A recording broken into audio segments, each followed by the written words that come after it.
Bonjour et bienvenue donc dans ce cours de cinétique chimique niveau terminal S. C'est donc première vidéo et une deuxième suivra bientôt. Dans cette première vidéo, on va découvrir donc quelques généralités sur la cinétique et puis cette première notion importante qui est le temps de demi-réaction. Et puis on aura l'occasion de parler aussi un petit peu des facteurs cinétiques. Mais déjà, on va définir un petit peu ce qu'on appelle la cinétique chimique. Donc c'est assez simple, quand on prend une réaction chimique avec, comme dans un cas très général, un A et B, donc qui sont les réactifs, qui donnent ici, j'ai fait un choix simple d'un unique produit C. Parler de cinétique chimique, c'est faire intervenir le facteur temps, c'est-à-dire que cette réaction, pour se dérouler, pour que A et B se transforment en C, va prendre un certain temps. Donc la cinétique chimique, c'est l'étude des réactions chimiques en faisant intervenir le facteur temps. Donc ici delta T, ça veut dire qu'il y a une certaine durée. Donc ça veut dire qu'on va étudier en cinétique des courbes qui donnent l'évolution des concentrations des réactifs ou des produits en fonction de la variable T.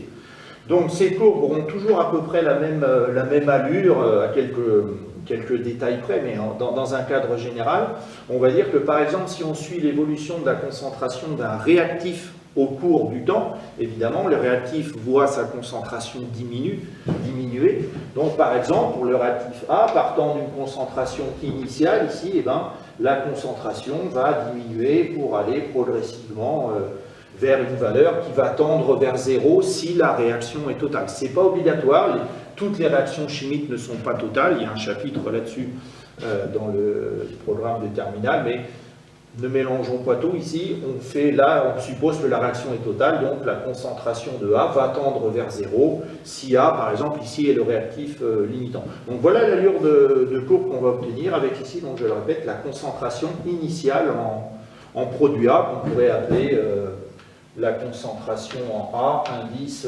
0, donc pour AT égale 0.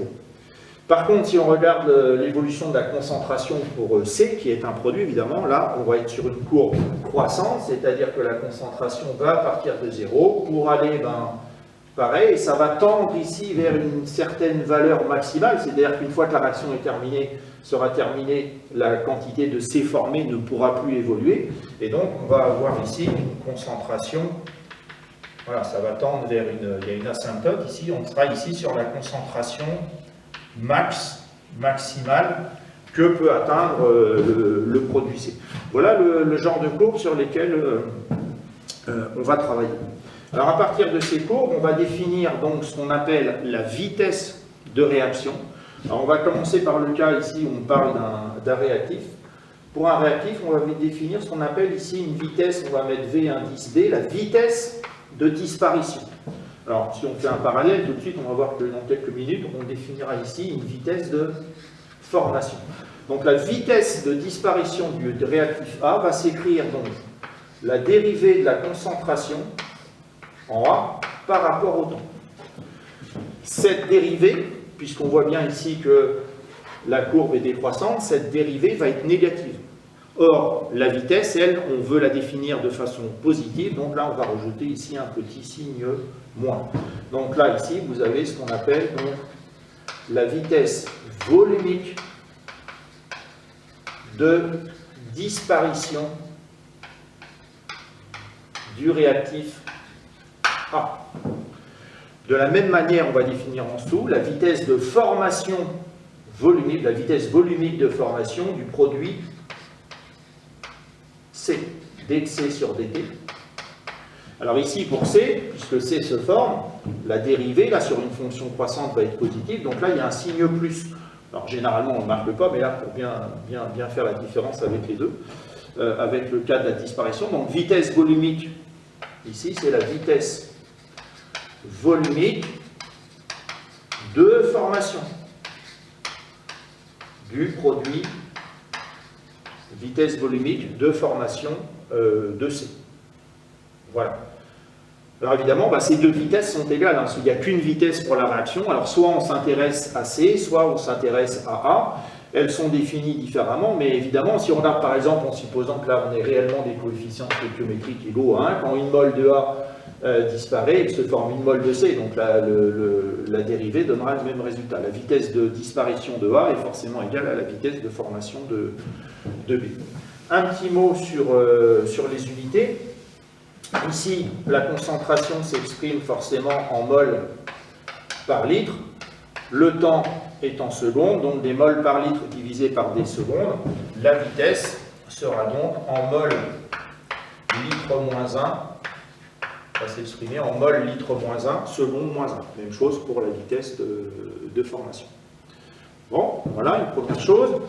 On va pouvoir trouver également en cinétique des courbes où on va plutôt s'intéresser à l'avancement de la réaction, c'est-à-dire qu'on va s'intéresser à l'évolution de la grandeur x en fonction du temps.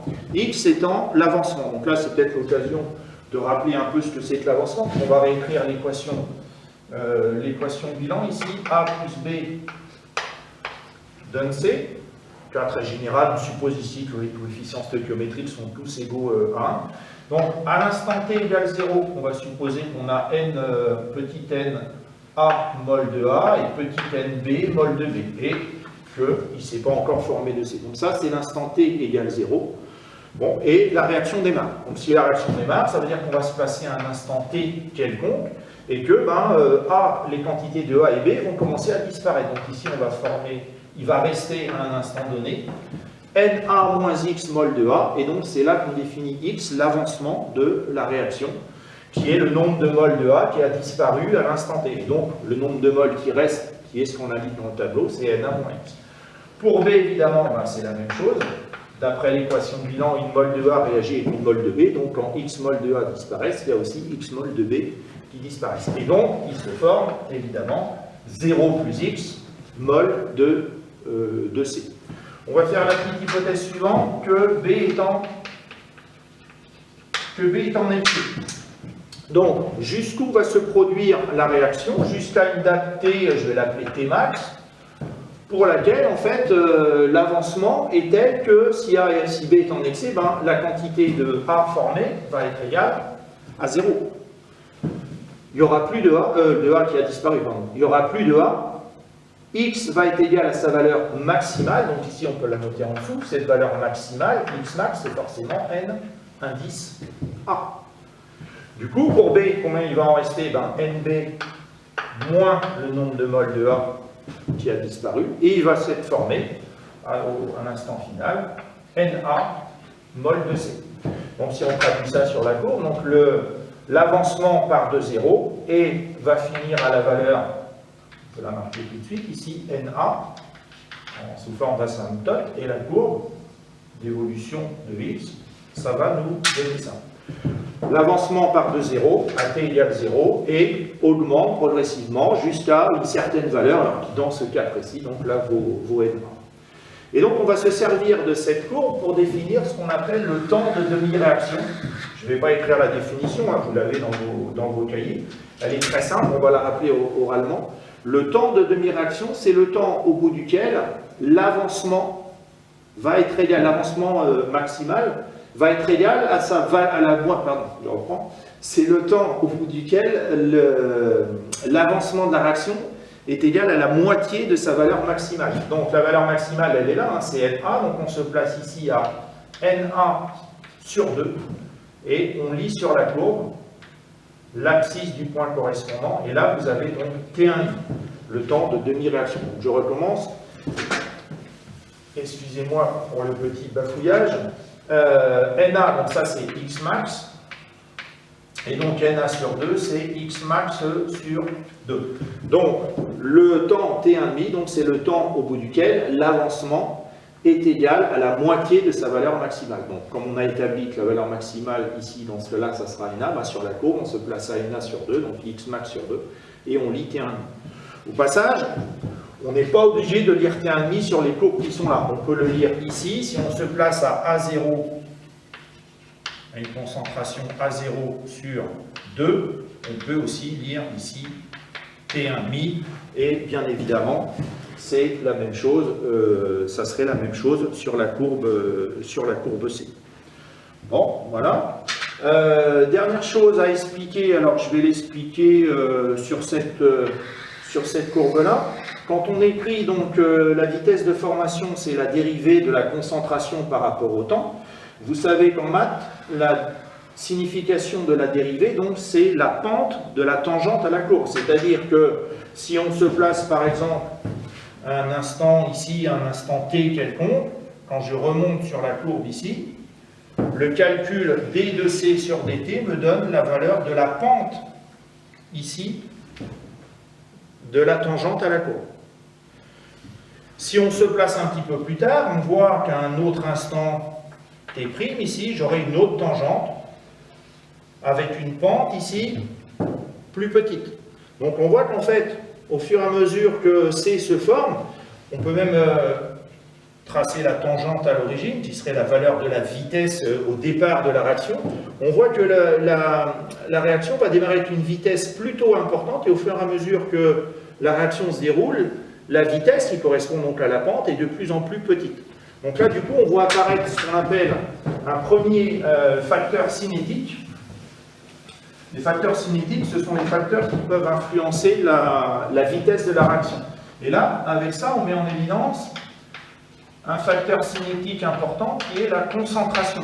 Pourquoi? Parce que lorsque A et B réagissent, bon, ça donne C. Mais évidemment, au fur et à mesure que A et B réagissent, dans le milieu réactionnel, il y a de moins en moins de A et de moins en moins de B, donc leur concentration diminue. Si la concentration de A et de B diminue, eh ben, ça se traduit concrètement par le fait que C met de plus en plus de temps à se former. Donc la vitesse de réaction dépend de la concentration. Et dans le cas général, quand la concentration augmente, la vitesse de la réaction diminue. L'autre facteur cinétique qu'on peut mettre en évidence, c'est la température.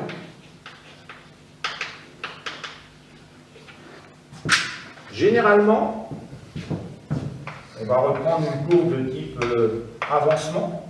Voilà l'avancement d'une réaction quelconque, hein, peu importe, qui va jusqu'à son terme X max. Ben, supposons que cette réaction ait été donnée pour une température que je vais appeler T1. La réaction s'est effectuée à une certaine température.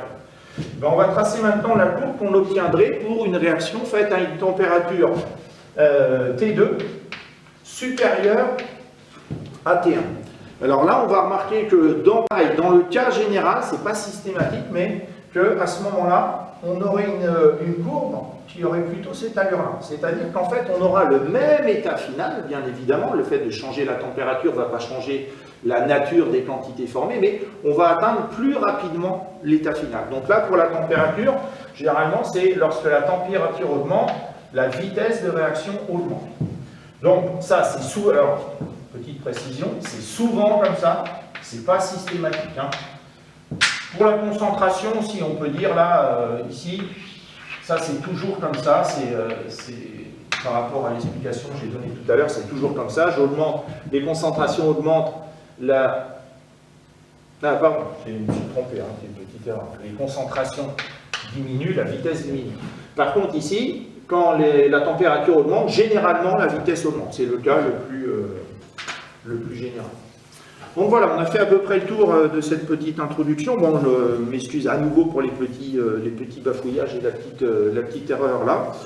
Dans la deuxième vidéo, donc, on commencera à parler un petit peu donc, de l'ordre d'une réaction. Voilà, merci.